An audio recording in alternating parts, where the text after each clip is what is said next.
Nggak bisa terekam.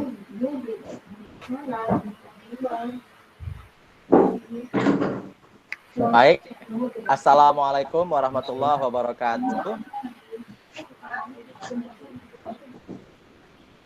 Alhamdulillahirrabbilalamin. Wabihi nasta'in wa ala umuri dunia waddin wa ala alihi wa sahbihi ajma'in amma ba'du. Rabbi srohli sodri wa yasirli amri wahlul 'uqdatam min lisani yafqahu qauli. Yang kami hormati para guru, senior, kemudian panitia NBA ngabuburit bareng angkatan 22 alumni Pondok Pesantren Darun Najah Jakarta. Pertama-tama marilah kita panjatkan puji syukur kehadirat Allah Subhanahu wa taala, Tuhan yang Maha Kuasa, atas berkat rahmatnya, rahmat sehat dan rahmat sehingga kita bisa sama-sama hadir pada sore hari ini dalam rangka ngabuburit bareng angkatan 22 yang insyaallah penuh berkah. Tema kita dari panitia ini hari ke-12 ya Ustadz ya? Ke-12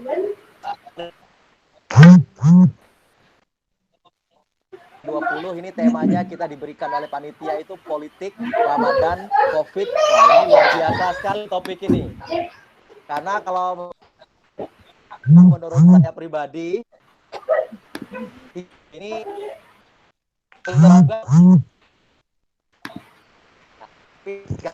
apa? Mumpung kita bisa sama-sama ketemu di dunia maya. Nah, kali ini sama seorang narasumber yang sudah nggak asing lagi, yaitu Bang Dhani Setiawan.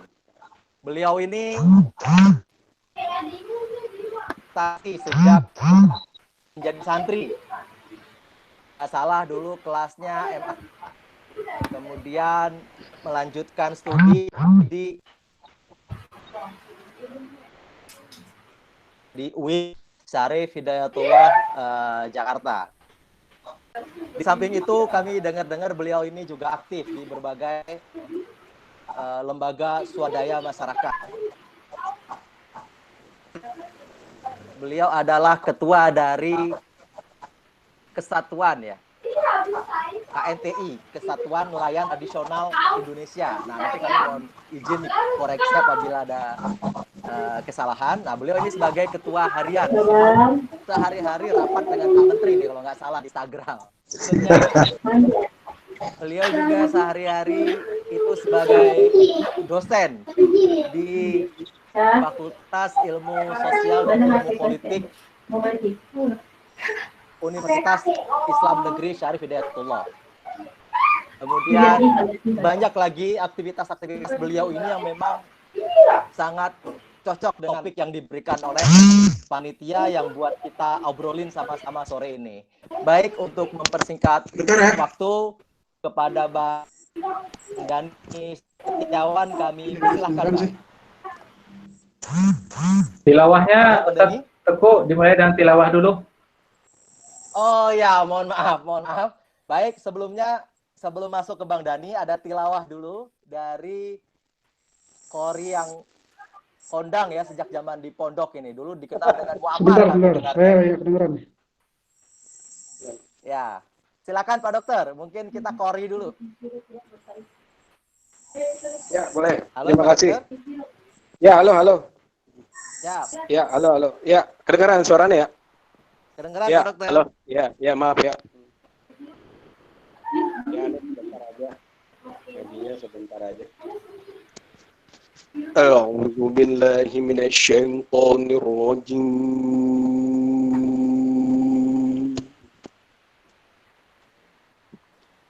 Bismillahirrahmanirrahim.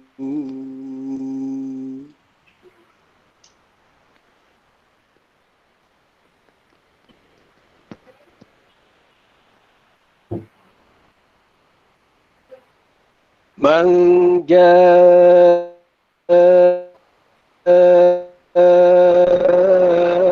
bil hasanati falahu ashru amsalha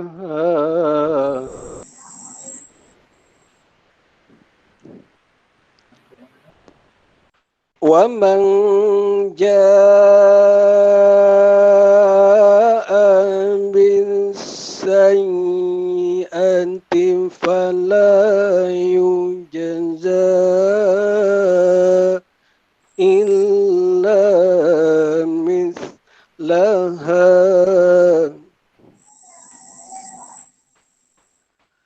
fala yujza illa mithlaha wa hum la yuzlamun.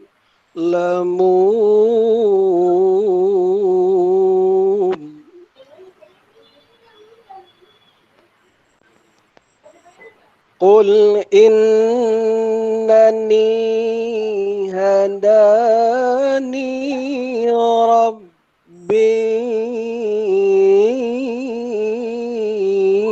ila siratim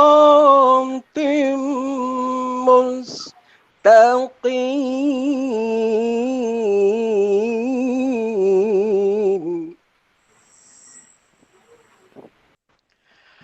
Dinan qiyaman millata Ibrahim hanifa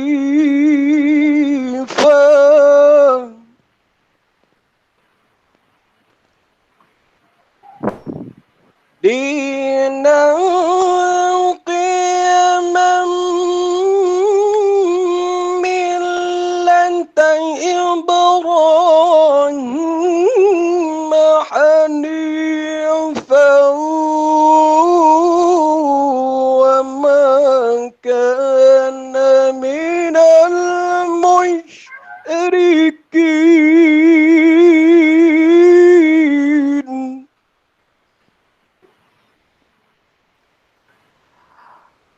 Qul inna salati wa nusuki wa mahyaya wa mamati lillahi rabbil alamin la syarika lahu wa bidzalika umirtu wa ana awwalul muslimin.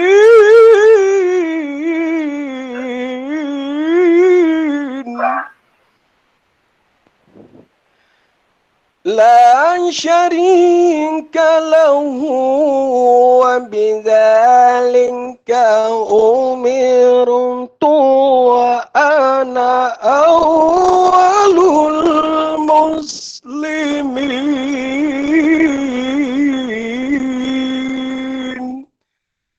Suratul An'am ayat 161 sampai 163. Sadaqallahul azim. Assalamualaikum warahmatullahi wabarakatuh. Waalaikumsalam warahmatullahi wabarakatuh. Sadaqallahul azim, sadaqallahul azim. Terima kasih kepada Pak Dokter yang sudah berkenan untuk membuka ngobrol-ngobrol kita sore ini dengan pembacaan ayat suci Al-Quran yang sangat menyentuh kalbu. Memang beliau ini sudah sangat berbakat sejak kita masih di pondok dulu. Saya masih ingat betul. Bahkan untuk kami memberanikan diri untuk menjadi host sore ini juga salah satunya karena dorongan dari Pak Dr. Momar, ya, Dr. Iskandar. Ya, terima kasih sekali lagi, Dok. Karena nggak bisa kami tolak ini perintah dari Pak Dr. Iskandar. Kami pernah dibaiat dulu ceritanya di puncak gitu. Disiapkan transport, kemudian kita ke puncak, disiapkan makan, kemudian disiapkan VCD juga, plus film-filmnya. Yang tidak mungkin Aduh, kami ada- sebutkan satu persatu, karena ini lagi bulan Ramadan. Aduh, Termasuk, ada istri aneh nih lagi online juga tuh, Ibu Ayu tuh. ya kan, Aduh, itu jadi film-film nggak enak nih tausiah, Ustaz. dibuka nih ya.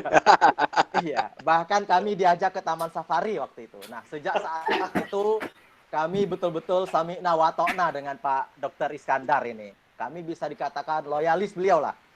Merah kata beliau, merah kata kami, Luar putih kata biasa. beliau, putih juga kata kami. Mantap. Sekian kurang lebih. Baik, baik. Ya, ini ya selamat datang juga kami sampaikan yang terhormat Pak Haji Zakaria. Ya, ketua angkatan kita seumur hidup ini, insya Allah berkah, amin. Beserta dengan segenap pengurus angkatan yang lain. Baik, kami rewind sedikit. Tadi kami sudah memperkenalkan Bang Dhani Setiawan yang namanya memang sudah kondang untuk mengisi materi politik Ramadan, COVID, dan kelaparan. Kiranya berkenan nanti Bang Dhani mungkin bisa menyampaikan pandangan-pandangan beliau selama 15 menit. Nah, kemudian setelah itu kita bisa ya mungkin tanya jawab, diskusi atau ngobrol-ngobrol atau apalah begitu, bahkan mungkin membicarakan apa saja karena jarang-jarang ini kita bisa ngumpul apalagi ada Bang Dhani.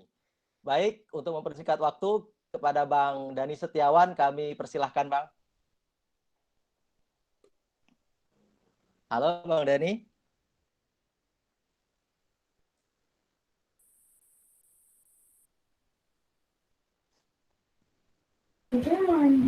Bisa dinyalakan mikrofonnya, Bang Dhani? Mohon izin. Sorry, oke.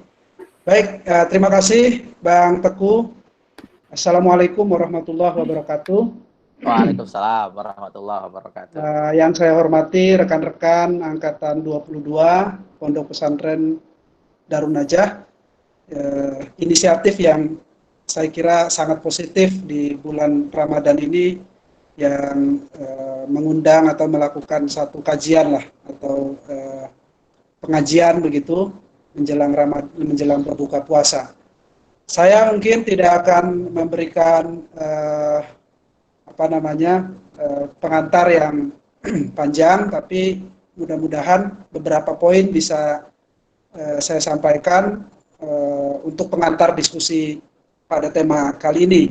Saya sendiri sebenarnya kurang begitu paham kemana arah dari tema ini karena ada politik, ada COVID, ya, ada kelaparan, gitu. Jadi 3 isu yang harus dirangkum gitu dalam satu tema dalam waktu 15 menit ke depan, gimana kita menceritakannya. Gitu. Tapi kira-kira saya mengira-ngira saja tema yang diberikan Ustadz Iskandar ini ya mau mengarah kemana. Gitu. Pertama saya kira kita tahu semua ya bahwa dampak dari penyebaran COVID-19 tidak hanya di Indonesia, tapi juga hampir seluruh dunia mengalami hal yang sama gitu. Dan meskipun sudah ada beberapa negara yang melakukan pelonggaran ya atas kebijakan pengetatan atau pembatasan ya pencegahan dari penyebaran COVID ini, tapi saya kira tidak ada satupun yang berani mengatakan bahwa COVID ini akan berakhir di bulan apa atau tanggal berapa gitu, setahu saya gitu ya. Tapi dan juga saya kira ada banyak laporan kalau kita baca di media kasus-kasus baru ya setelah pelonggaran-pelonggaran dilakukan oleh beberapa negara. Nah, saya kira di tengah-tengah isu itu ya soal betapa kita menghadapi satu krisis kesehatan yang amat luar biasa sekarang, tidak hanya di Indonesia tapi juga di seluruh dunia. Satu isu penting yang banyak juga disampaikan oleh banyak kalangan juga oleh beberapa kepala negara adalah satu isu mengenai pangan ya, mengenai ketersediaan pangan di masa krisis COVID-19 sekarang ini. Saya kira 2 atau 3 minggu yang lalu juga Organisasi Pangan dan Pertanian Dunia FAO juga mengingatkan ya kepada para pemimpin di negara-negara di dunia ini untuk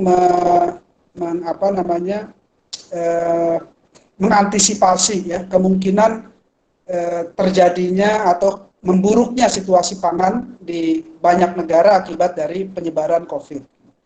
Pertanyaannya adalah bagaimana tracknya atau bagaimana jalur ya kerawanan pangan itu terjadi? Kan itu pertanyaan. Mengapa FAO kemudian juga memberikan peringatan kepada dunia akan terjadi krisis pangan, ya baik pangan pertanian maupun pangan perikanan. Kalau kita lihat misalnya dalam 2 atau 3 bulan terakhir gitu, ketika COVID-19 berdampak atau mengakibatkan ya sejumlah aktivitas ekonomi menjadi lumpuh ya, terutama aktivitas-aktivitas yang berkaitan dengan perdagangan internasional ya, lalu kemudian aktivitas ekonomi domestik ya juga ikut lumpuh, produksi ya, distribusi, yang itu kemudian menyebabkan banyak orang ya kehilangan lapangan pekerjaan ya, terutama sekali pekerja-pekerja informal yang mengandalkan pendapatannya dari bekerja sebagai pekerja harian atau buruh harian, atau misalnya di nelayan misalnya ya, itu mereka mengandalkan pendapatannya dari pendapatan hasil melaut setiap hari gitu. Jadi kalau mereka tidak melaut, mereka tidak akan mendapatkan pendapatan. Nah, jalur dari krisis atau kerawanan pangan itu terutama sekali ya kalau kita lihat dari data-data yang ada sebenarnya, FAO sendiri menyatakan ya stok pangan dunia sebenarnya tidak terlalu mengkhawatirkan ya kalau dilihat dari data-data statistik yang ada gitu. Awal-awalnya juga sebenarnya pemerintah presiden saat itu ya, ketika saya ingat sekali ketika berkunjung ke Bulog ya, Bulog mengatakan stok beras ya terutama itu aman gitu untuk menghadapi krisis ini. Tapi yang saya kira mendapatkan dampak besar dari kerawanan atau krisis pangan ini adalah akses terhadap pangan ya. Jadi produksinya mungkin dalam 1-2 bulan kita lihat masih belum bermasalah ya. Stok beras masih aman. Sekarang bulan Mei ya, Mei sampai Juni bulan depan terjadi panen beras ya, panen raya di beberapa lokasi gitu. Artinya dari sisi produksi kita masih akan melihat ya kondisi pangan kita relatif ya cukup bisa aman. Tapi dari sisi akses pangan orang masyarakat terhadap pangan ya, itu yang kemudian mengalami gangguan secara signifikan. Kenapa? Karena orang kemudian mengalami keterbatasan untuk membeli makanan ya, karena kehilangan lapangan pekerjaan, karena pendapatannya berkurang ya. Oleh karena itu mereka mungkin yang tadinya membeli atau membelanjakan pendapatannya itu untuk membeli bahan-bahan pangan yang bergizi gitu ya, sekarang mulai mengurangi menunya di meja makan gitu ya. Tadinya ada ikan atau ada ayam, ada daging, menu-menu itu kemudian dikurangi, disubstitusi dengan bahan-bahan pangan yang lain yang kira-kira mengandung protein gitu ya, dari protein hewani menjadi protein nabati gitu. Nah, saya kira ini langkah-langkah yang banyak diambil oleh sebagian besar masyarakat kita yang mengalami dampak dari COVID-19 karena tadi ya kehilangan pekerjaan atau pengurangan pendapatan dengan mengalami masalah dalam akses pangan ini. Nah, kalau ini tidak bisa ditambah hal yang kedua adalah akses atau distribusi pangannya ya, itu juga menjadi perhatian FAO ya dalam konteks jalur dari krisis pangan yang kemungkinan bisa akan terjadi itu karena pembatasan dari transportasi, dari perdagangan internasional gitu ya, akibat dari kebijakan lockdown atau karantina ya dan lain-lain gitu yang dibuat oleh berbagai negara gitu. Misalnya ya Indonesia meskipun menjadi negara agraris dan banyak produksi beras, tetapi hampir setiap tahun kita melakukan impor beras gitu, terutama dari Vietnam dan Thailand. Ini terjadi karena beragam alasan ya, karena satu yang paling kelihatan adalah lahan-lahan pertanian kita yang mulai semakin berkurang dari tahun ke tahun itu, karena diganti oleh perkebunan skala besar ya, diganti oleh tambang ya, diganti oleh infrastruktur dan lain-lain gitu, properti dan lain-lain. Jadi ini juga berakibat pada stok produksi pangan terutama beras yang tidak mencukupi gitu. Nah, biasanya ketika itu kita melakukan kebijakan impor ya dari Thailand atau dari Vietnam. Nah, karena pembatasan yang terjadi juga bukan hanya di Indonesia tapi juga di Vietnam dan Thailand ya, ini juga akan menjadi ancaman gitu ya. Apakah Vietnam dan Thailand sudah bisa melonggarkan kebijakan negaranya gitu, sehingga alur ekspor impor perdagangan barang terutama untuk kebutuhan pangan itu masih bisa dilakukan gitu. Nah, ini sebagai contoh saja gitu ya, bagaimana kalau kita melihat di negara yang lebih rentan lagi dalam konteks keamanan pangan, ya misalnya beberapa negara di Afrika yang banyak mengandalkan pangan mereka dari bantuan-bantuan pangan internasional misalnya. Apakah situasi ini tentu akan menjadi tantangan berat bagi negara-negara semacam itu untuk mendapatkan suplai atau kebutuhan pangan yang mencukupi ya bagi negara-negara tersebut gitu. Nah, ini saya kira akan menjadi isu penting. Kami sendiri misalnya di Kesatuan Nelayan Tradisional Indonesia sejak Maret sampai April melakukan satu survei singkat ya untuk melihat sejauh mana penyebaran ya dari dampak COVID-19 khususnya bagi produsen pangan perikanan di saudara-saudara kita nelayan atau pembudidaya. Satu isu yang kelihatan dan menyeluruh ya terjadi adalah soal harga ikan yang jatuh ya, penurunan harga ikan yang luar biasa terjadi di hampir semua daerah gitu. Nah, ini beberapa langkah kebijakan sudah diambil, saya dengar, saya lihat gitu ya oleh pemerintah, misalnya mendorong agar perusahaan-perusahaan BUMN melakukan penyerapan ya hasil panen nelayan atau hasil panen pembudidaya atau hasil tangkapan nelayan. Meskipun jumlahnya tidak, menurut saya belum maksimal ya, tetapi ada beberapa hal yang sedang dikerjakan. Tapi potret besarnya yang ingin saya katakan ya, kalau kita melihat misalnya program stimulus pemerintah 400-an triliun, pemerintah akan menggelontorkan dananya untuk memberikan stimulus kepada sejumlah sektor ya. Sektor kesehatan misalnya 75 triliun ya, sektor UKM, sektor untuk memberikan jaring pengaman sosial dan sebagainya gitu. Kalau kita lihat nominal 400 triliun itu sebenarnya nyaris tidak ada satu kebijakan spesifik yang dibuat untuk sektor pangan, terutama pertanian dan perikanan. Nah, inilah yang kami dalam pertemuan beberapa waktu lalu misalnya dengan Menteri Kelautan, kami dorong agar Menteri Kelautan juga menyampaikan ya kepada Presiden atau Menteri Keuangan atau Menteri Koordinator Perekonomian agar paket stimulus yang diberikan oleh pemerintah juga menyasar sektor-sektor spesifik ya seperti pertanian dan perikanan. Karena tadi seperti yang saya sampaikan, di masa krisis COVID-19 ini salah satu isu besar yang perlu diperhatikan dan menjadi concern bersama adalah bagaimana akses masyarakat terhadap kebutuhan pangan yang cukup ya, terutama juga bagaimana produksi pangan terus berlangsung, ada jaminan dari pemerintah untuk membeli hasil-hasil produksi pangan dari petani maupun nelayan dan bisa diakses oleh masyarakat gitu. Nah, ini hal-hal yang menurut kami tidak cukup hanya dilakukan dalam konteks yang parsial, tapi dia harus menjadi satu kesatuan dalam paket kebijakan ekonomi atau stimulus ekonomi yang sedang dilaksanakan oleh pemerintah. Gitu. Nah, terakhir mungkin gini ya, salah satu hal yang kalau kita lihat misalnya bagaimana politik pangan kita ini juga menjadi refleksi kita bersama gitu ya, bagaimana kita melihat di masa krisis kesehatan atau di krisis COVID-19 ini, kita melihat kita masih punya problem besar ya dalam politik pangan kita gitu ya.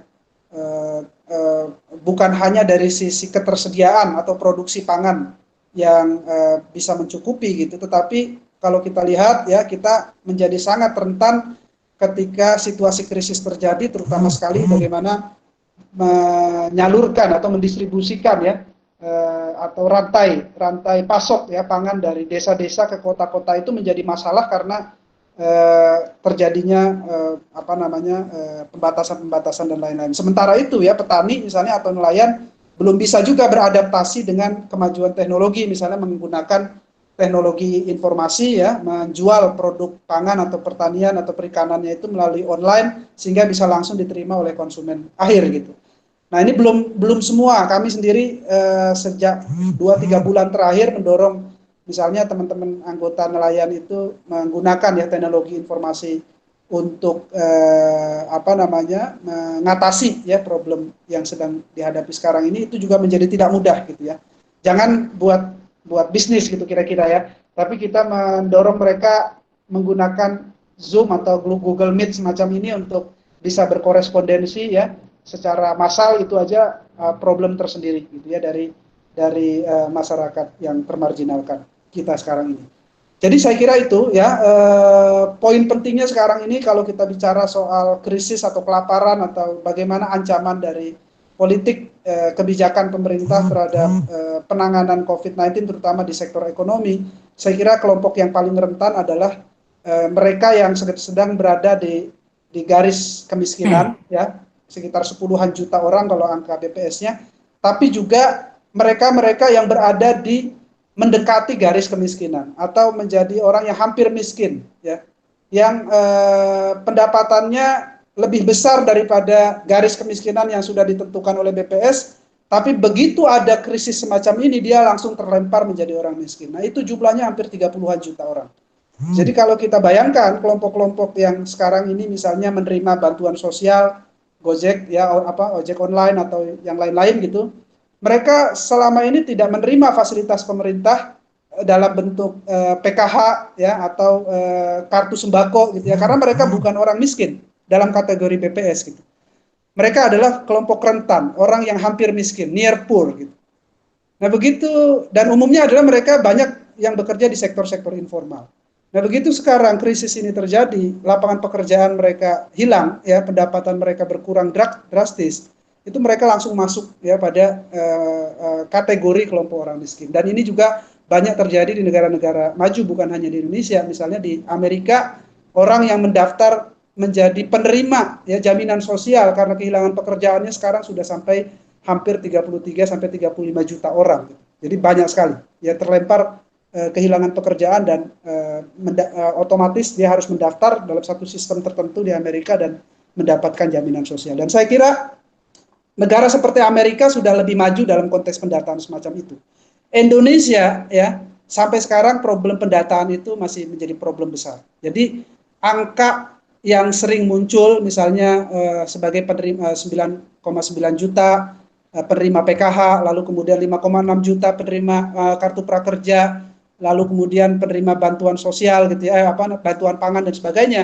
Itu angka-angka yang sudah terdokumentasi sebelumnya. Tapi yang saya sampaikan tadi, near poor, ya orang yang hampir miskin, yang pendapatannya langsung terjerembab ya dalam klaster orang miskin, itu sayangnya ya kita belum punya satu model, satu sistem pendataan yang baik sehingga orang-orang yang semacam ini belum bisa terrekord ya dalam data yang cepat gitu. Ini yang juga kalau kita lihat bagaimana perdebatan yang terjadi antara pemerintah pusat dan pemerintah DKI dalam konteks pemberian bantuan sosial di DKI Jakarta khususnya. Meskipun saya punya analisis sendiri soal itu. Saya kira itu Bung Fauzan, Ustadz Fauzan, pengantar, mudah-mudahan tidak terlalu panjang ya. Terima kasih. Assalamualaikum warahmatullahi wabarakatuh. Waalaikumsalam warahmatullahi wabarakatuh. Terima kasih banyak kepada Bang Dhani yang sudah menyampaikan pandangannya dalam waktu singkat secara bernas terkait dengan politik, Ramadan, COVID, dan kelaparan. Nah, itu tema kita sore ini. Bagi yang baru bergabung, barangkali ada yang mau menanggapi atau menanyakan sesuatu, kami persilakan. Bisa langsung, bisa juga lewat chat. Ya.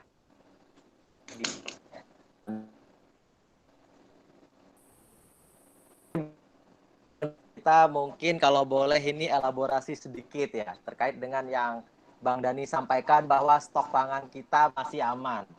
Masalahnya kan berapa lama? Itu mungkin kita bisa elaborasi lebih jauh.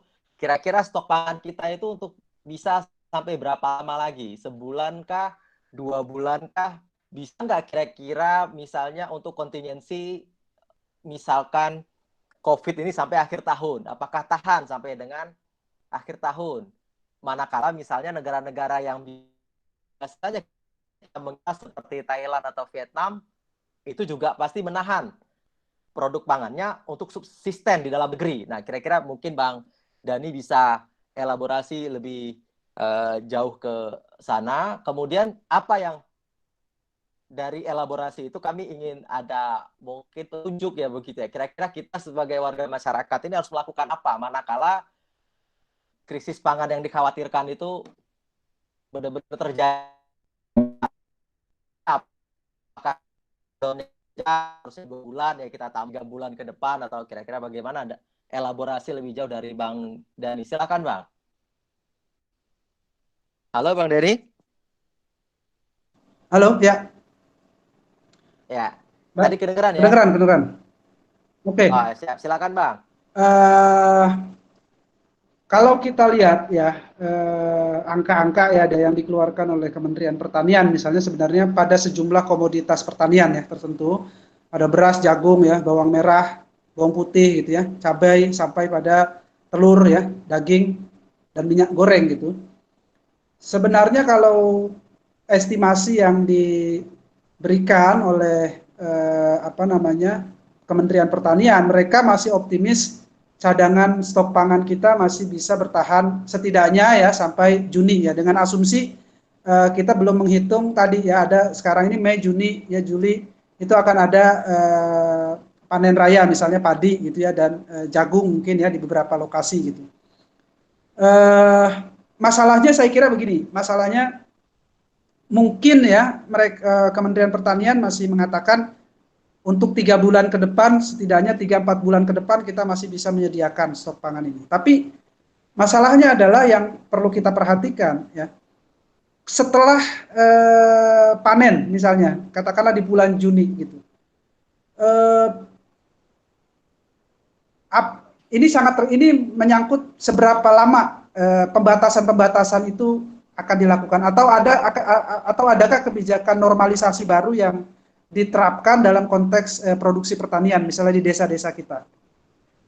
Karena apa? Karena kalau katakanlah setelah panen ini ada dan pembatasan itu masih diberlakukan, ya petani-petani kita akan merasa punya problem gitu kan untuk melakukan aktivitas pertanian kembali gitu.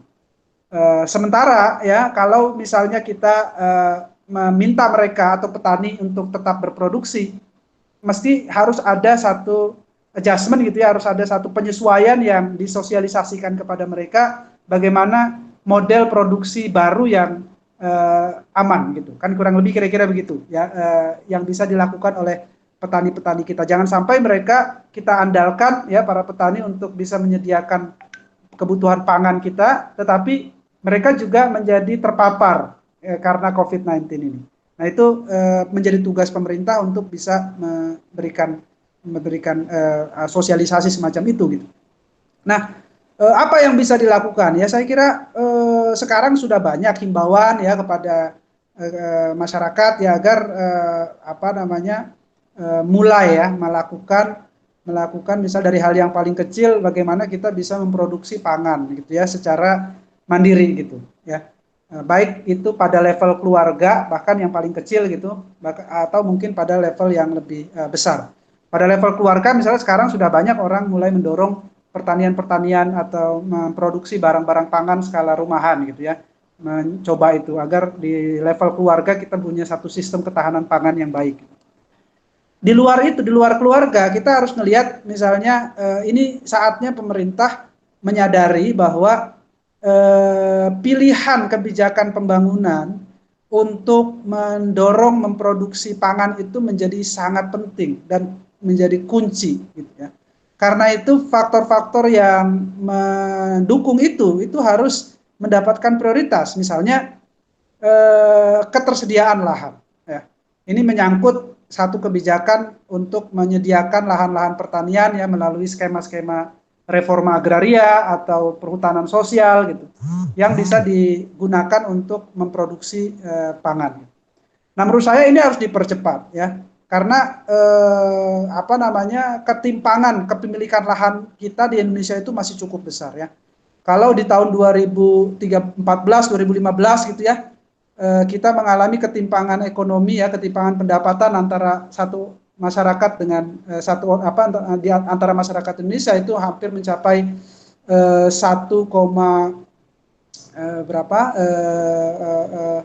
ketimpangannya, lupa saya, 1, ya, 0,4 ya, hampir 0,4 ketimpangan ekonomi kita. Tapi di sektor pertanian ya, di sektor pertanian ketimpangannya itu lebih besar, lebih tinggi. Jadi kalau ketimpangan antar individunya hanya 0,4, ketimpangan kepemilikan lahan kita di tahun 2014 itu sudah 0,6 sampai 0,7. Jadi orang yang memiliki lahan dengan sangat luas itu jumlahnya sedikit sekali ya, dibandingkan dengan populasi seluruh masyarakat Indonesia yang punya lahan. Bahkan di Jawa, di Pulau Jawa ya, rata-rata kepemilikan lahan pertanian para petani kita itu hanya 0,3 hektar saja. Jadi kecil sekali kalau itu mau ditingkatkan menjadi skala ekonomi yang bisa mencukupi kebutuhan pangan kita di seluruh Indonesia. Karena itu tidak heran, makanya kebijakan pemerintah, siapapun pemerintahannya ya, bertahun-tahun selalu ya ada kebijakan impor pangan, terutama beras gitu. Saya kira itu karena tadi ya, karena kita mengabaikan ya, saya harus katakan begitu, terjadinya konversi lahan-lahan pertanian pangan yang terjadi dengan sangat cepat gitu, sehingga di saat-saat yang semacam ini kita justru baru menyadari ya bahwa kebutuhan pangan itu sangat tergantung pada ketersediaan lahan yang cukup gitu, terutama di pertanian. Saya kira itu, Ustadz Fauzan. Iya, makasih banyak Bang Dhani atas pencerahannya. Ada pertanyaan dari Prof. Yangkur. Silahkan Prof. Yangkur, langsung aja Prof. Lebih tepat penyampaiannya ke Bang Dhani, Prof. Ya, baik. Terima kasih Bang Teguh, Bang Dhani. Ya. Pertanyaan saya, selama ini kan kita banyak mengandalkan ekspor ya, impor menurut saya, dari luar, beras, garam dan lain sebagainya. Padahal sebenarnya kalau dilihat ini masyarakat kita ini kan punya makanan juga yang sifatnya makanan lokal ya. Seperti di Maluku itu ada sagu, kemudian kita juga bisa makan ubi dan lain sebagainya gitu. Nah, pertanyaan saya, dalam kondisi sekarang kan pasti keuangan masyarakat ini sangat menipis ya kan, sangat menipis, dan mau nggak mau mereka juga harus beli beras, beli macam-macam lah yang harganya cukup mahal gitu. Pertanyaan saya, bisa nggak sih misalnya sekarang ini kita arahkan saja transform masyarakat kita dari makanan yang tadi itu beras dan apapun yang sifatnya impor dari luar pada makanan yang sifatnya tradisional saja. Misalnya tadi ya udah orang Maluku mendingan konsen deh ke sagu atau popeda dan lain sebagainya, dan itu juga cukup sehat bagi mereka, atau di etnis-etnis lain di daerah lain juga mereka bisa ke situ. Itu kira-kira gimana menurut pandangan Bang Dhani? Terima kasih. Ya, makasih Ustaz Yangkur. Saya kira benar sekali ya. Jadi kalau kita lihat potensi sumber pangan kita itu di Indonesia kaya sekali. Kita punya beragam jenis jagung misalnya, juga punya beragam jenis beras-berasan, punya beragam jenis bahan pakan yang lain, umbi-umbian dan lain-lain, termasuk sagu yang tadi banyak dikonsumsi oleh teman-teman di Maluku atau di Papua gitu. Hanya masalahnya begini ya, masalahnya adalah politik pangan, seperti yang saya bilang tadi ya, politik pangan kita, terutama sejak Orde Baru dulu ya, tahun 1970, sejak 70-an ya, ketika diperkenalkan satu model ya, yang disebut sebagai revolusi hijau ya, itu kan kemudian secara berangsur-angsur ya, terjadi perubahan pola pangan kita secara signifikan. Dulu kita masih SD, mungkin ya, masih sering menghafal ya, makanan-makanan pokok masing-masing daerah gitu. Tapi sekarang hampir semua daerah nyaris makanan pokoknya itu adalah beras, gitu. Ya, mereka kehilangan identitas nasional, identitas daerahnya ya, yang terhadap pangan, ya, kebudayaan mereka, kedaulatan mereka terhadap pangannya itu dihilangkan karena ekspansi besar-besaran beras, ya, yang dimulai ketika masa Orde Baru gitu. Yang sekarang bahkan diganti lebih parah lagi, ya. Sekarang bukan hanya beras, kalau kita lihat impor pangan kita paling besar sekarang Apa coba? Bukan beras. Impor pangan kita yang terbesar sekarang adalah gandum. Ya. Yang kita bahkan tidak memproduksinya di dalam negeri. Ya, sedikit sekali, mungkin ada yang perlu, tapi sedikit sekali. Itu artinya apa? Ya, dari dulu kita makan papeda, ganti makan beras. Sekarang orang Timur, orang Maluku, orang Papua makan Indomie. Kan kurang lebih kira-kira begitu, ya kan? Jadi itulah yang kemudian menyebabkan ya tadi saya kira harus ada satu gerakan, Ustadz Yankur mesti paham betul ya soal-soal yang semacam ini. Harus, saya kira politik pangannya harus diubah ya, agar ya daerah-daerah itu juga atau kebijakan anggaran, kebijakan ekonomi itu diarahkan untuk bisa memproduksi pangan yang sesuai dengan karakteristik kebudayaan dan kondisi sosiologis masyarakat di masing-masing daerah, gitu ya, kondisi ekonomi yang ada di sana. Jadi kalau di sana ada gambut, ya mungkin ya nggak pas ditanam beras, gitu kan, kurang lebih kira-kira gitu ya. Ada tanaman-tanaman pangan yang lain yang karakteristiknya cocok untuk ditanam di lahan gambut yang jutaan hektar itu, atau di di kontur tanah yang lain, misalnya di Papua atau di daerah yang lain. Jadi itu ya tentu saja ya ini sangat berkaitan dengan ya kelompok-kelompok yang berkepentingan untuk terus-menerus dilakukannya importasi pangan tertentu ya, apakah itu gandum, apakah itu beras gitu. Ini kita udah menjadi rahasia umum ya sejak Orde Baru, impor pangan itu adalah salah satu sumber ya dari biaya politik. Ya, saya kira itu menjadi kajian ya di banyak kajian-kajian akademik gitu, bagaimana ada rente gitu ya dari setiap impor pangan yang saya nggak tahu larinya kemana gitu ya, tapi menurut saya ini harus diubah gitu, kebijakan pangan kita, politik pangan kita harus lebih berdaulat gitu ya, terutama tadi bagaimana menghidupkan kembali, mendorong kembali ya sumber-sumber pangan lokal yang karakteristiknya pas, cocok secara kebudayaan, secara sosiologis dengan masyarakat di Indonesia gitu. Jangan semua orang Aceh makan beras sekarang gitu ya. Jadi harus makan yang lain gitu. Iya. Gitu Ustaz. Ya. Izin tanya Pak. Baik, menarik sekali ini. Siapa ini? Iskandar, izin. Oh ya, Pak Dokter, tanya, silakan. Terus meramaikan aja ini jadi. Silakan Pak Dokter. Kedengaran jelas barangkali ya suaranya ya. Pak Dani Setiawan ini kan dulu kita kenal, dulu pernah memimpin suatu ini ya, movement ya gitu kan, anti-debt gitu ya, coalition. Kira-kira nih untuk tema kali ini kan tentang politik ya, politik, COVID, lalu kemudian perut rakyat seperti apa gitu kan. Kan kita sudah mengetahui bersama bahwa definisi politik itu kan sebenarnya serangkaian upaya ya untuk mencapai kekuasaan ya dalam suatu negara untuk kesejahteraan bangsa kan begitu, untuk kesejahteraan masyarakat kan gitu. Ya, sementara saat ini kan kita tahu nih kan dengan adanya COVID semuanya jadi sulit semua ya. Bahkan di tempat saya itu banyak sekali terdampak sama COVID secara tidak langsung. Contohnya gitu ya, orang yang tidak sakit COVID itu dia punya riwayat kanker dan dia itu sudah dipastikan akan operasi nih misalnya bulan ini, tapi karena COVID jadi tertunda operasinya ya karena dokternya takut ketularan dan sebagainya, akhirnya alatnya kurang steril dan sebagainya, akhirnya pasien tersebut akhirnya menemui ajal karena tindakan dari apa yang disebut dengan ya PSBB, lockdown ya atau apapun yang diambil pemerintah saat ini gitu. Nah, pertanyaan saya ini sebenarnya kaitannya dengan kesejahteraan masyarakat. Ini kan bagaimana masyarakat itu bisa memenuhi kebutuhan hidupnya hari-hari kan gitu. Nah, sementara di luar sana, di luar negeri itu kan yang namanya bensin ya atau BBM itu kan semua sudah turun semua gitu kan. Tapi kita masih tetap bertahan ini dengan harga sekian, premium 6.500 gitu. Padahal di negeri jiran itu di Sabah itu sudah 3.000 rupiahan kalau di kurang less than 1 ringgit ya, kurang dari seringgit itu.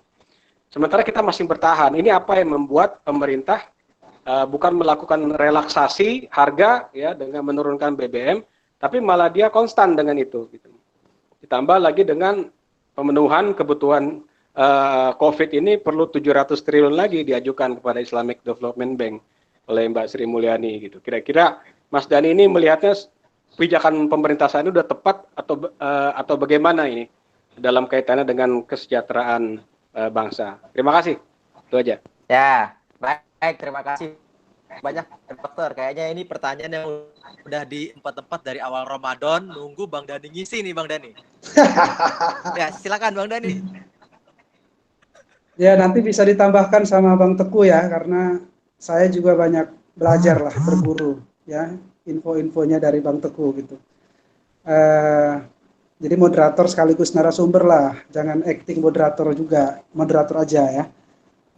Oke, saya coba jawab yang saya tahu gitu. Pertama begini, kalau kita lihat skema jaring pengaman sosial untuk mengatasi dampak-dampak sosial ekonomi dari COVID-19 ini kan sebenarnya relatif cukup lengkap sudah ya. Saya mencatat misalnya ada 7 instrumen atau 7 skema yang bisa yang dikeluarkan oleh pemerintah ya, dari mulai kartu prakerja, program sembako ya, lalu kemudian kartu prakerja untuk 5,6 juta, sembako ya untuk 20 juta orang, bantuan sembako di Jabodetabek itu untuk 1,3 juta kepala keluarga ya, di Botabek 600.000 kepala keluarga. Ada juga PKH yang ditingkatkan jadi 10 juta orang, ada bantuan sosial tunai ya 9 juta, ada bantuan listrik ya, itu meskipun kemarin kita lihat problem mereka PLN ada keluhan ya menaikkan harga, tapi ada juga sebenarnya subsidi atau bantuan listrik ya dalam skema bantuan sosial ini. Juga ada bantuan langsung tunai melalui dana desa ya, yang jumlahnya itu ditargetkan mencapai 12,3 juta kepala keluarga ya, yang mendapatkan bantuan sekitar 600.000 per bulan selama bulan Juni atau 3 bulan gitu. Nah, jadi kalau lihat skema ini, yang ini kan bagian yang saya bilang tadi, skema atau paket dari kebijakan stimulus fiskal ya yang diberikan oleh pemerintah yang jumlahnya 400-an triliun itu. Pertanyaan Dr. Iskandar tadi ya, ini duit besar kan gitu ya, duit banyak. Dari mana uangnya kan gitu. Kan itu pertanyaan yang pasti selalu ditanyakan. Kalau kita lihat skemanya ya, tentu kami ya, saya secara pribadi ya memang sejak lama ya ingin mengatakan bahwa opsi untuk mendapatkan ya pinjaman atau utang ya untuk membiayai program-program di negara ini itu seharusnya menjadi opsi yang kita bisa hindari di awal. Apalagi kalau kita lihat dari kebijakan stimulus fiskal ini. Sebenarnya kalau ada pemerintah mau saja melakukan kebijakan relokasi anggaran ya secara signifikan ya, makanya mungkin Bang Teguh nanti bisa cerita juga gitu ya, relokasi anggaran kementerian atau lembaga ya untuk mengurangi beberapa item perjalanan anggaran misalnya perjalanan dinas dan lain-lain untuk tahun ini saja, sebenarnya kita tidak mesti meminjam ya kalau dalam perhitungan atau estimasi kami gitu. Tapi kan begini masalahnya adalah ada satu kondisi yang saya kira tidak mudah dilakukan ya, baik oleh presiden misalnya dalam hal ini atau menteri keuangan, untuk begitu saja mengurangi anggaran-anggaran kementerian dan lembaga ya. Jadi kalau duit 400 triliun itu kecil dibandingkan APBN kita yang hampir 2.500-an triliun. Jadi kalau mau direlokasi, dihemat gitu ya, anggaran belanja pemerintah di 2020 untuk ditambah, untuk dibuat ya program tadi stimulus ini, nggak mesti utang, sebenarnya begitu ya. Nah tapi tadi ada problem birokrasi dan operasional ya, yang ketika itu diimplementasikan menjadi tidak mudah di lapangan ya. Tetap saja misalnya birokrasi tidak mau gitu ya mengurangi anggaran-anggaran tertentu yang sudah dialokasikan ya sebelumnya di dalam di tahun sebelumnya gitu, di dalam APBN 2020. Nah ini menjadi masalah. Nah apakah ini kemudian kita punya peluang untuk melakukan pinjaman baru? Sangat terbuka peluang itu. Meskipun kalau kita dengar ya, kemarin misalnya Menteri Keuangan membatalkan untuk menerbitkan pandemic bonds gitu ya, satu surat berharga ya, obligasi pemerintah yang rencananya akan diterbitkan di bulan-bulan ini gitu ya, untuk mendapatkan sejumlah dana segar untuk membiayai stimulus itu. Tapi itu dibatalkan karena apa? Karena saya menduga karena tidak ada atau pembelinya nggak ada gitu ya di internasional. Orang sekarang hanya akan membeli surat utang dari pemerintah yang menerbitkan surat utang kalau suku bunganya tinggi gitu. Sementara kalau kita menerbitkan surat utang ya, obligasi dengan yield atau imbal hasil yang tinggi, itu akan memberatkan. Ya, akan menjadi beban dalam jangka panjang. Tapi kalau suku bunganya dibuat kompetitif, itu juga orang malas beli. Kan kira-kira kurang lebih begitu ya. Jadi ini posisi yang dilematis gitu ya. Satu sisi kita mengalami kekurangan likuiditas ya di dalam negeri, terutama di sektor fiskal kita. Pajak kita juga potensial shortfall-nya juga akan semakin besar gitu. Sementara anggaran-anggaran yang harus dialokasikan untuk tadi recovery ekonomi, stimulus dan lain-lain tetap harus keluar gitu. Nah kan pertanyaannya dari mana uangnya kan gitu. Ya, penghematan dilakukan sudah meskipun tidak optimal gitu. Lalu kemudian ada rencana menerbitkan surat berharga ya, nggak laku, kurang lebih kira-kira gitulah kita sederhananya mau bilang ya, karena bunganya tidak terlalu kompetitif. Sementara kita juga pemerintah pasti akan sangat hati-hati untuk meminjam ke lembaga-lembaga multilateral seperti Bank Dunia atau bahkan kepada IMF gitu. Makanya kemudian ya sekarang ini kalau kita ikuti ada wacana ya antara DPR dengan Bank Indonesia misalnya untuk melakukan pencetakan uang. Nah, ini isu baru ya. Jadi bagaimana soal likuiditas ya di dalam negeri ini, kekurangan uang dan lain-lain itu dicarikan solusinya dengan mencetak uang ya. Meskipun definisinya beragam ya. Cetak uang secara benar-benar cetak atau dia memperbesar kapasitas keuangan ya melalui instrumen-instrumen moneter yang lain. Kira-kira gitu. Jawaban saya, Ustaz Iskandar. Ya, makasih, Pak. Baik, terima kasih Bang Dani. Tampaknya jaringan Ustadz Teguh ada masalah dan beliau minta untuk saya melanjutkan sambil kita tunggu beliau ya. Saya buka kembali pertanyaan yang lain. Silakan dari teman-teman sekalian. Ada pelaku usaha juga nih, Bang Dona Ramadan, ada Bang siapa lagi nih? Bang Haji Zakaria, terutama pengusaha sukses di ibu kota dan seorang filantropis. Siapa tahu punya pandangan. Silakan teman-teman bisa langsung ini pakai suara. Ini topik yang sangat menarik ya, masalah COVID ini. COVID dan kelaparan ini. Kan orang sekarang banyak yang lapar. Bahkan Bang Dani, saya mencatat misalnya di Kota Depok ini sudah ada beberapa kasus begal ya, bahkan begal di siang hari di bulan Ramadan.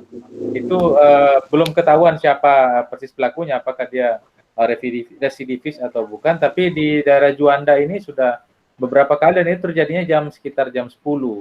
Nah ini kira-kira bisa nggak kita mengaitkan bahwa kriminalitas seperti ini diakibatkan karena bantuan langsung tunai dari pemerintah yang jalannya mungkin agak ngesot, yang nggak nyampe-nyampe, kemudian di sisi yang lain ada banyak residivis yang dikeluarkan oleh Menteri Yasona Lawli dan mereka ini keluar nggak dapat pekerjaan, ya kan, karena toko-toko, kemudian kantor-kantor juga pada tutup. Mereka mau makan apa dan skill yang mereka punya salah satunya apa? Salah satunya yaitu melakukan kejahatan. Ini kira-kira bagaimana Bang Dani melihatnya nih sebelum masuk ke pertanyaan dari yang lain? Oke, Satyankur, saya coba, ini pertanyaan nggak mudah ya, tapi saya coba jawab ya. Satu, soal ojol tadi ya, kemungkinan gitu. Soal tingkat kriminalitas. Tingkat kriminalitas yang tinggi itu. Kita mendengar informasi ini sejak sebulan lalu sebenarnya terjadi tingkat kriminalitas di beberapa lokasi di daerah Jabodetabek. Saya kira ya ada yang menghubungkannya dengan kebijakan pemerintah mengeluarkan tahanan ya dari yang dalam jumlah yang cukup besar juga gitu kalau kita lihat angkanya. Meskipun sebenarnya saya ingin mengatakan ya bahwa mungkin di awal kebijakan ini dimaksudkan untuk melakukan pencegahan penyebaran virus di rumah-rumah tahanan, gitu ya, meskipun pada awalnya. Dan kalau kita lihat orang-orang yang dikeluarkan juga sebagian besar adalah orang-orang yang sudah sebenarnya memenuhi prasyarat untuk dikeluarkan, gitu ya, untuk melakukan istilahnya itu adaptasi dengan lingkungan lah, gitu ya. Tapi kemudian ada isu-isu yang kurang sedap kalau kita lihat, kalau kita dengar kan, bahwa prakteknya di lapas-lapas nggak begitu, gitu. Jadi ada misalnya urusan berani bayar berapa kan, kira-kira gitu untuk bisa keluar. Nah, ini kemudian dikaitkanlah dengan merebaknya atau meningkatnya angka kriminal. Saya kira ya, mungkin ada kontribusinya di situ. Bung Yankur akan sangat bisa memahami ya dari sisi sosiologis atau antropologis ya, kenapa meningkatnya kriminalitas di Jabodetabek belakangan ini. Tapi dari sisi ekonomi mungkin saya ingin mengatakannya bahwa kalau tadi saya katakan ya bahwa ada sekitar 30-an juta orang ya near poor, orang yang hampir miskin, yang dalam catatan BPS tidak masuk dalam kategori orang miskin. Artinya mereka bukan merupakan penerima manfaat dari kebijakan-kebijakan jaring pengaman sosial yang dibuat oleh pemerintah, seperti PKH, ya, kartu sembako atau yang lain-lain, ya. Artinya mereka tidak masuk dalam kategori orang miskin. Tapi ketika COVID ini terjadi, ya, mereka mengalami PHK misalnya, ya, kehilangan pekerjaannya, karena orang-orang yang jaga toko di mal-mal ya, itu kan bukan digaji bulanan biasanya, mungkin bisa digaji harian gitu. Jadi kalau tokonya tutup ya pasti mereka nggak dipekerjakan dan tidak ada lapangan, tidak ada pendapatan. Ojek online atau taksi online gitu. Karena orang membatasi diri untuk keluar rumah di rumah ya, PSBB diberlakukan. Mungkin sekitar 3 sampai 4 sampai 5 juta orang ya, itu akan terkena dampak langsung. Karena sedikitnya penjual, gitu. Sedikitnya orang yang menggunakan ojek online atau taksi online. Nah, dalam situasi 1 hari, 2 hari mungkin masih mereka bisa tahan, 1 minggu mungkin masih mereka bisa tahan, gitu ya. Dan harus kita ingat loh ya, kelompok-kelompok miskin dan hampir miskin ini adalah orang-orang yang tidak punya tabungan. Sedikit sekali mereka punya tabungan, gitu ya. Bahkan satu survei mengatakan, satu riset mengatakan kelompok ini itu hanya sekitar 10-15% saja yang memiliki nomor rekening, gitu ya, atau punya akun ya di bank-bank. Selebihnya itu mereka tidak punya atau tidak bisa mengakses ya lembaga perbankan. Artinya mereka nggak punya tabungan. Kalaupun ada tabungannya mungkin dia simpan di bawah kasur atau di lemarinya. 1 minggu mereka masih bisa tahan, 2 minggu masih bisa mereka tahan. Tapi sudah masuk minggu ketiga, minggu keempat ya, tabungan di bawah kasur dan di lemari sudah habis. Saya kira alternatifnya menjadi terbatas buat mereka, kan kira-kira begitu ya. Sementara orang di rumah harus makan, anak-anak harus makan, apalagi kalau ada anak yang memerlukan fasilitas atau bantuan kesehatan, dia harus berobat dan lain-lain, itu tentu akan membutuhkan uang yang tidak kecil. Nah, saya lihat ya, ini memang kuncinya betul seperti Ustadz Yankur katakan tadi adalah pada kecepatan ya pemerintah. Jadi kalau skemanya saya mengatakan tadi cukup lengkap ya, skema untuk membantu mereka yang terkena dampak ini. Tapi kata kuncinya di sini adalah sejauh mana itu didistribusikan ya, kecepatannya ya, agar bisa sampai ke orang-orangnya langsung ya, ke rumah-rumah orang yang terkena dampak ini. Nah, inilah yang menjadi problem selama ini. Jadi kalau soal data sih saya kira sampai sekarang Republik ini masih terkendala soal data ya kan. Bahkan orang yang kemarin misalnya kita pemilu gitu ya, orang yang sudah meninggal pun masih terdaftar menjadi daftar pemilih gitu kan. Kira-kira kalau soal data menurut saya bukan isu baru gitu. Tapi di masa-masa yang kritis semacam ini, itu kecepatan pemerintah mengeksekusi ya kebijakan-kebijakannya itu menjadi kata kunci. Ya, karena orang kemudian berhitung dengan waktu sekarang ya. Seminggu, 2 minggu, 3 minggu ya, begitu nggak ada bantuan datang ke rumahnya, dia mulai mencari opsi-opsi lain supaya bisa memberi makan keluarganya. Dan saya kira nggak tahu, termasuk mungkin opsi lainnya itu yang tadi digambarkan Ustadz Yankur ya, termasuk ya tindakan-tindakan kriminal mungkin itu. Baik, bisa langsung ke Ustadz Teguh. Silakan Ustadz Teguh untuk memandu kembali.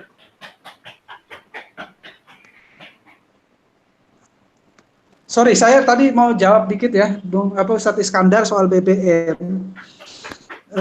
Begini ya, betul sebenarnya kalau kita lihat dari perkembangan harga BBM sekarang, harga minyak dunia, harusnya memang BBM kita sudah menurun. Saya juga sudah tanyakan ini ya ke teman yang kebetulan ada di Pertamina gitu, kenapa BBM tidak turun gitu? Karena ini penting sekali buat masyarakat gitu. Terutama misalnya nelayan ya, 60-70%, Bung Yankur tahu betul ya, karena tinggal di daerah pesisir di Tobelo ya.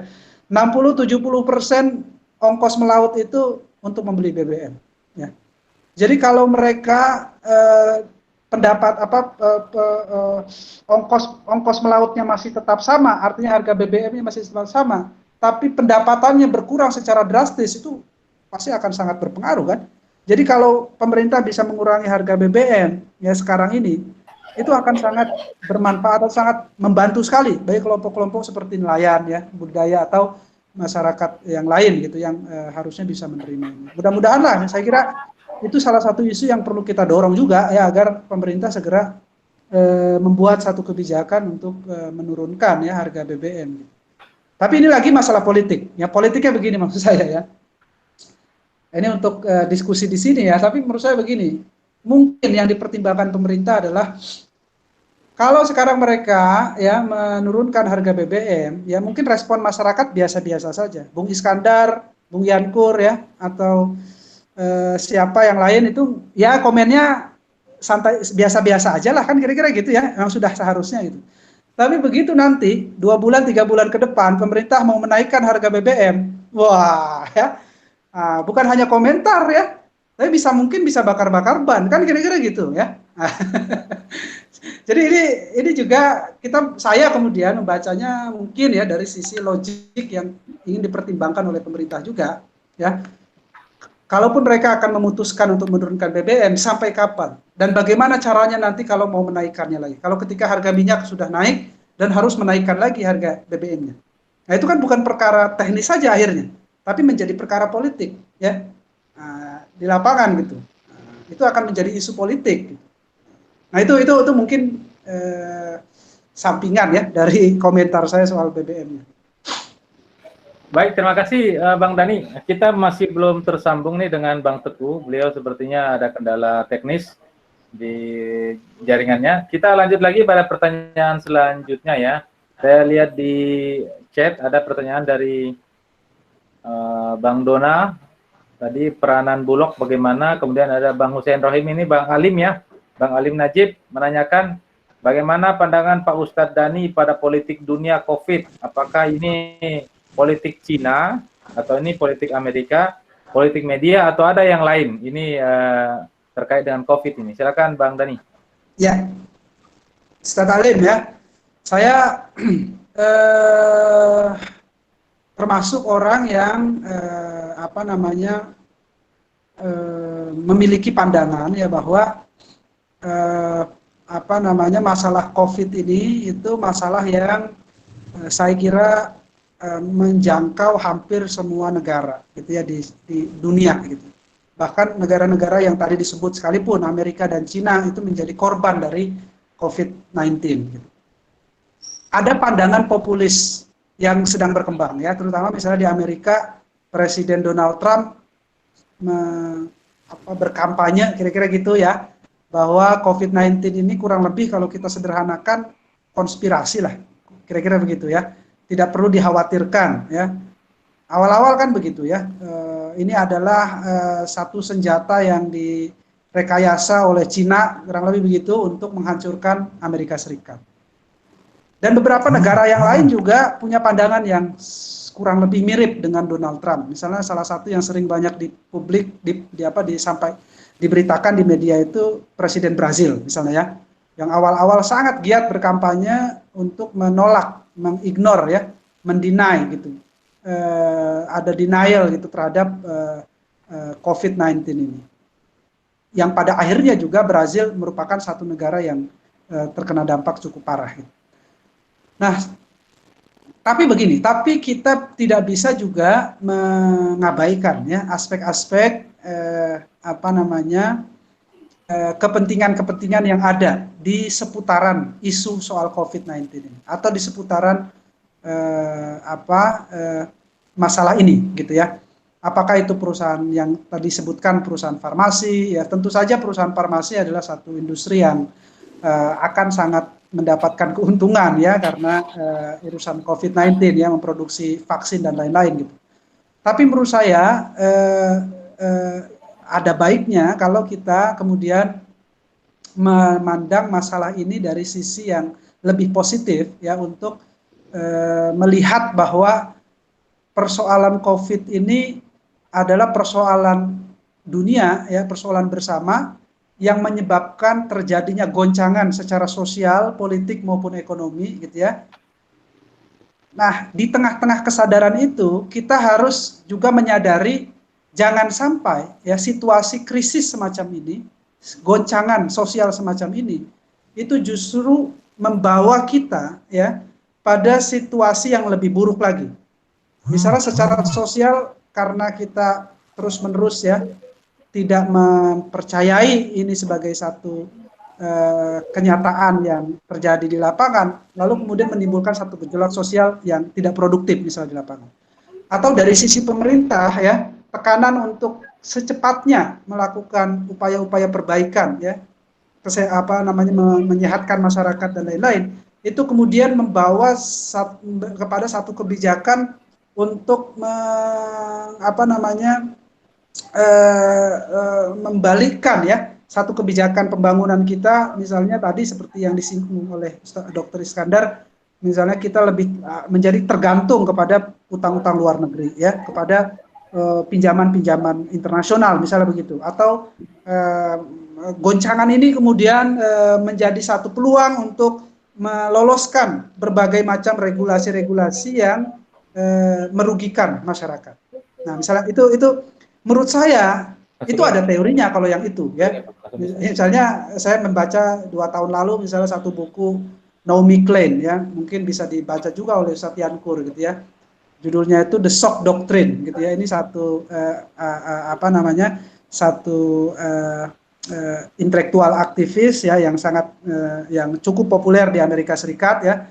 Dia menulis satu buku yang intinya adalah ya satu bencana itu baik yang sifatnya alamiah maupun yang dibuat gitu ya, itu menjadi satu peluang bagi terjadinya satu proses rekayasa sosial maupun ekonomi gitu ya, yang mengarahkan pada kebijakan-kebijakan yang merugikan gitu. Misalnya dia mencontohkan dulu ketika badai Katrina itu ada puluhan sekolah-sekolah negeri gitu ya, yang otomatis disubsidi oleh pemerintah segala macam. Tapi setelah badai Katrina terjadi proses dalam tanda kutip liberalisasi pendidikan gitu.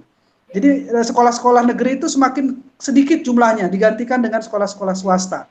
Yang artinya pendidikan di Amerika menjadi lebih komersial setelah bencana terjadi gitu. Jadi memanfaatkan situasi yang shock dalam masyarakat, situasi krisis di tengah masyarakat untuk kemudian mengambil manfaat ya. Kelompok-kelompok tertentu gitu mengambil manfaat untuk kepentingan mereka sendiri. Nah, ini yang menurut saya harus kita jaga. Ya, jadi satu kohesi sosial ya, solidaritas sosial yang harus kita jaga gitu, jangan sampai ya kita justru menjadi peluang ya bagi kelompok-kelompok tertentu ya untuk memanfaatkan situasi ini untuk kepentingan mereka sendiri. Dan saya kira ini saatnya ya situasi yang semacam ini kita memperkuat kembali ya ukhuwah kita gitu ya, solidaritas sosial kita gitu, untuk sama-sama memperbaiki ya kondisi bangsa kita ini. Terima kasih. Baik, terima kasih Bang Dani. Ya. Kita sudah jam 5:15. Kita butuh satu pertanyaan lagi dari kawan-kawan sebelum kita akhiri dengan doa dan closing statement. Silakan, saya persilakan ke teman-teman. Masuk lagi dari situ, limitnya.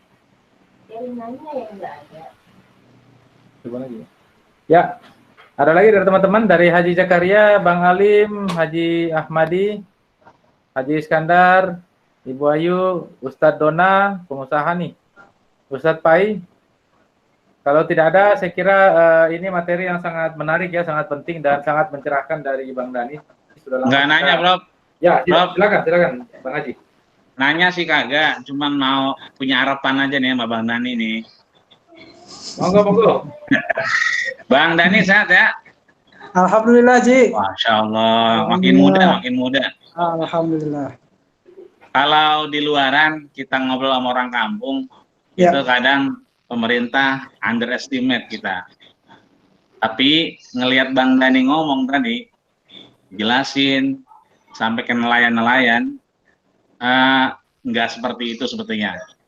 Nah, maksud saya harapan kita nih dari orang kampung nih, Bang Dani bisa istiqomah, ya setidaknya tetap bersuara dengan minimal sama dengan kita, minimal dengan kita yang orang kampung, gitu Bang. Karena kan makin tinggi makin kencang angin. Gitu ya, gitu aja harapan kita nih, gitu. Syukran. Ya, terima kasih Haji Ahmadi. Ini harapan yang sangat penting ya. Jadi makin tinggi, makin pintar, makin tercerahkan, makin banyak kita memberi ya. Dan tetap jangan lupa untuk berjuang bagi mereka yang terdampak ya, yang duafa dan yang lain sebagainya lah.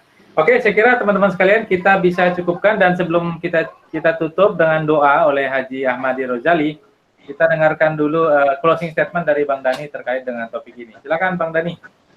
Ya, Ustaz, saya ingin menggunakan kesempatan yang sedikit ini untuk sebenarnya menyapa aja ya, Ustaz Haji Jaka ya, Ustaz Yankur, Ustaz Ahmadi tadi, Ayu, ya ada Dona, ada Surahim, ya ada Iskandar, Pai, ya lama sekali nggak ketemu Pai ini. Anaknya udah 6. Saya lihat begitu di Facebook itu kok makin tahun makin nambah itu anggota keluarga, ya kan? Nggak ada ini dia, nggak ada berhentinya. Bukan hanya rajin olahraga main bola. Ya. Itu modus Bang, biar dapat bansos. Ya, saya ingin terakhir ya mungkin Ustadz Ahmadi tadi, insya Allah lah ya, saya kira mudah-mudahan apa yang kita laksanakan, apa yang saya katakan ya, itu kan ada bekasnya lah, kita orang di pondokan kira-kira begitulah ya, mau kita berapa tahun ya mondok mestinya sih ada bekasnya gitu. Jadi kalaupun kita di dalam, kita bekerja sesuai dengan kebisaan kita di dalam dan melakukan perubahan-perubahan yang kita bisa lakukan sejauh jangkauan yang bisa kita lakukan. Kalau kita di luar ya kita balik lagi jadi orang yang terus belajar ya. Kalau ada hal yang bisa kita ingetin gitu ya. Kalau intinya kan al-amru bil ma'ruf wan nahyu 'anil munkar. Kan kira-kira itu aja pegangan kita kan. Kalau ada hal yang bisa kita serukan kepada kebaikan, ya kita terus-menerus, itu tugas utama kita gitu. Tapi juga ada perintah lain kan untuk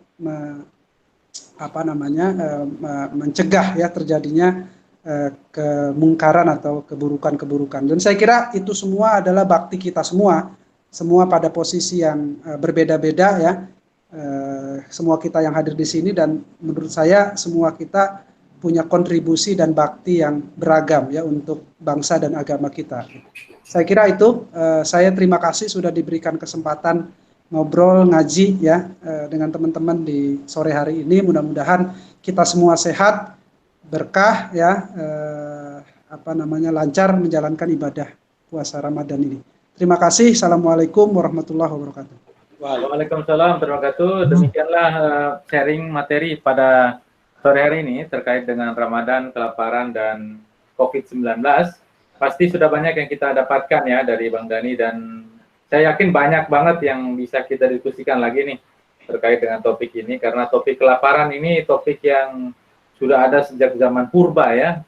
Sejak zaman purba ini topik kelaparan, resistensi, perlawanan itu sampai sekarang terus ada, dan kayaknya tidak akan pernah hilang nih.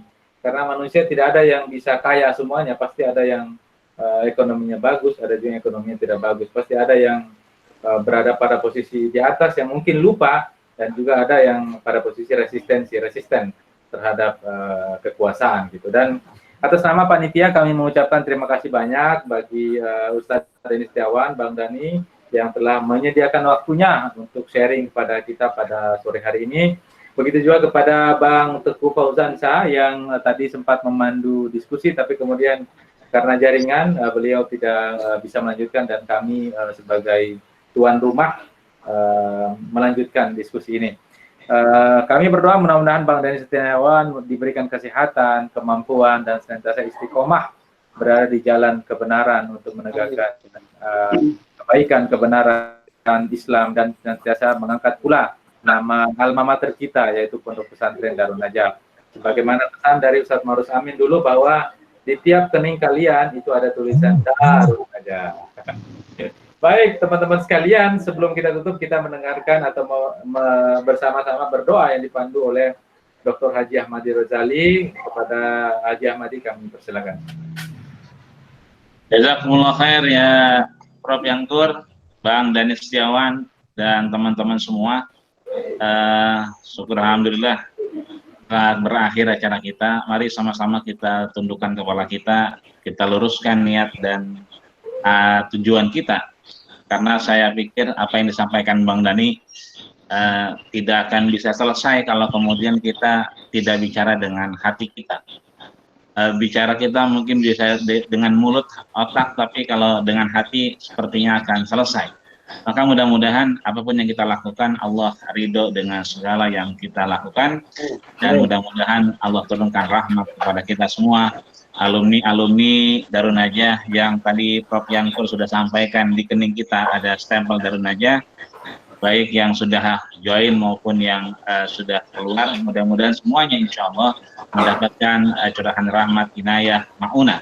Ada Bang Samsul Hidayat yang baru saja bergabung, mudah-mudahan aman-aman saja di sana, dan semua kita insya Allah mudah-mudahan sekali lagi bisa melewati badai pandemi ini dengan keimanan yang penuh insya Allah. Kita bacakan Fatihah khusus buat guru kita Al-Ustadz Sulaiman Effendi yang saat ini masih belum maksimal kesehatannya. Mudah-mudahan Allah berikan kekuatan atau kemudian dengan apa yang pernah beliau ajarkan menjadi satu kekuatan untuk kemudian kita bisa bertemu kembali setelah masa pandemi ini. Insya Allah Allah angkat penyakitnya dan akan kembali segala organ tubuhnya. Ala hadhihi niyah wa bi kulli niyatin shalihah wa ila hadrat Nabi Musa Rasulullah sallallahu alaihi wasallam. Al-Fatihah. A'udzubillahi minasyaitonir rajim. Bismillahirrahmanirrahim. Alhamdulillahirabbil alamin arrahmanir rahim maliki yaumiddin. Iyyaka na'budu wa iyyaka nasta'in ihdinas siratal mustaqim. Shiratal ladzina an'amta 'alaihim ghairil maghdubi 'alaihim waladdallin. Amin. Astaghfirullahaladzim, lakal hamdu ya karim ya maulana ya ma'bud. Allahumma salli ala sayyidina Muhammad wa ala ali Muhammad walhamdulillahi rabbil alamin. Allahumma la tada' lana fi maqamina hadha dhanban illa ghafarta wala hamman illa farajta wala daynan illa qadaita wala maridan illa syafaita wala maridan illa syafaita wala maridan illa syafaitah, wala mayyitan illa rahimtah, wala hajatan min hawaijid dunya illa yasartaha wa qadaitaha bi rahmatika ya arhamar rahimin. Ya Allah ya Rabbana, di majlis ini meskipun online ya Allah, kami meminta dan mohon kepadamu agar segala hajat kami baik yang tersurat maupun tersirat Kau kabulkan. Kau penuhi segala aktivitas kami dengan keridhaan-Mu ya Allah ya Rabbal Alamin. Berilah kesehatan kepada guru-guru kami, bil khusus Ayahanda Haji Sulaiman Effendi, untuk kemudian terus bisa berjuang hidup dan bertemu dengan anak-anak dan kita, mudah-mudahan ya Allah ya Rabbal Alamin. Tidak ada penyakit apapun kecuali Kau sembuhkan. Tidak ada arwah manapun yang kemudian Kau berikan kasih sayang. Tidak ada orang miskin manapun kecuali Kau tolong. Tidak ada siapapun di antara kami akan mati kecuali selesai sudah rezeki yang telah Kau berikan ya Allah ya Rabbal Alamin. Allahumma ja'al ya Allah imanana kamilan waj'al lisanana hafizan bi rahmatika ya arhamar rahimin. Ya Allah, jagalah lidah kami seperti bagaimana Kau sembunyikan hati kami ya Allah ya Rabbal Alamin. untuk lebih peka kepada saudara-saudara kami, Allah ya Rabbal Alamin. Allahumma ya Ghani ya Hamid, ya Mubdi'a ya Mujid, aghnina bi halalika an haramik, wa bi ta'atika an ma'siyatik, wa bi fadlika amman sunnah, ya Allah ya Rabbal Alamin. Ya Allah, apa yang kami ketahui, apa yang kami pahami dari pengajian online kami hari ini, ya Allah, berikanlah kami kekayaan dalam hati kami, ya Allah. Berikanlah kami kepuasan, kemudian bisa menjadi orang-orang yang bersyukur di hadapan Allah ya Rabbal Alamin. Kuatkanlah kami untuk kemudian kami bisa menguatkan keluarga kami, anak istri kami, dan orang-orang yang kemudian bersinggungan dengan kami. Rabbana taqabbal minna innaka antas samiul alim wa tub 'alaina innaka antat tawwabur rahim. Ya Allah, kepadamu lah kami menggantungkan segala niat dan keinginan kami, Allah ya Rabbal Alamin. Allahumma ja'al baladana hadhihi Indonesia baldatan aminah, baldatan mutmainnah, baldatan hadi'ah, baldatan sakinah, ya Allah ya Rabbal Alamin, baldatan thayyibatan wa rabbun ghafur. Ya Allah, jadikanlah Indonesia ini negara yang kuat, negara yang kokoh, aman, sentosa untuk kami, Allah, untuk kemudian negara kami bisa melalui masa pandemi dalam ridhamu, ya Allah ya Rabbal Alamin. Rabbana atina fid dunya hasanah wa fil akhirati hasanah wa qina adzabannar wa tawaffana ma'al abrar ya aziz ya ghafar wa sallallahu alaihi wa ala alihi wa sallam wa akhiru da'wana alhamdulillahi rabbil alamin. Syukran, Allah taqabbal ya karim, doa min wa antum khair. Syukran, assalamualaikum Prof. Alhamdulillah, kita sudah mendengarkan doa yang dipandu oleh Ustadz Dr. Haji Ahmadi Rozali LCMA. Semoga doa ini memberikan kekuatan kepada kita untuk melewati pandemi yang saat ini terjadi di negara kita. Kita berdoa bersama-sama semoga pandemi ini bisa cepat selesai dan kita kembali beraktivitas, beramal baik, beramal soleh seperti biasa. Atas nama panitia, kami sekali lagi mengucapkan terima kasih banyak kepada Ustadz Dani Setiawan, Bang Dani, kepada Bang Tuku, dan segenap teman-teman yang sudah sudi hadir pada sore hari ini.